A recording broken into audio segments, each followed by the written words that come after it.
So in fake, I talk about the infinite return. I never use my money. I don't need to save money. I use debt 100% of the time, and I don't pay taxes.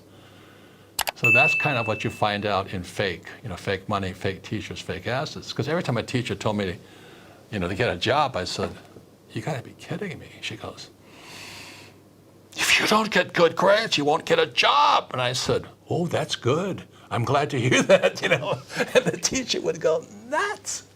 And they go, why don't you want a job? Because I'll pay taxes then. You gotta pay your taxes. And I said, well, what about this? So I took real estate courses, not because I like real estate, because real estate is about debt and taxes. Right. So the more debt I use, which is real money, debt is real money, the less tax I pay. And especially with the interest rates right now, they've been lowest in the last 5,000 years or something like that. Money is cheap right now, zero. Get Yeah. it free. Yeah. Why would you save it? Why would you save it when they print it? It's until you question, all the young people just question what's inside that head. Who hypnotized you? Parents most of the time. Yeah. Most probably. And Yeah. were your parents rich or poor? Probably poor. Well, Hard Probability, working, right? paying taxes, Yeah. they went to school, if you're middle class. yeah. So for the Do you people, think Donald Trump's sons pay taxes? none of them pay taxes. No. Do you think they have jobs? No. In that book, I have Jared Kushner, who's Ivanka Trump's husband. Yeah. And the New York Times interviews him.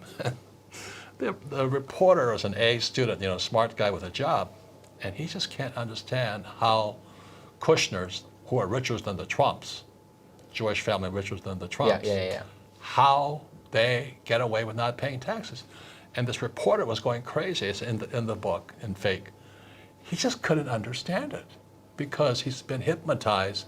So it's a collision of ideas. So when I say I don't pay taxes, then this whole you're cheating, you're a crook, you're a criminal comes up. And then they can't hear me. And I talk about trade, investing. I invest as an insider. And for the average person who knows very little, they say, well, insider trading is illegal. No, it's not. But they've been programmed to think it's illegal. There are certain forms of investing where insider trading is illegal. But for the most part, it isn't illegal. But what fires off, because they've been hypnotized, oh, insider trading, he's a crook. Oh, and he doesn't pay taxes. Do you think I'd be writing about it if I was a criminal? So I wrote fake so people could challenge the hypnosis in their brains, go to school, work hard, pay taxes, get out of debt. I used debt as money because in 1971, money became debt. Yeah. So it seems like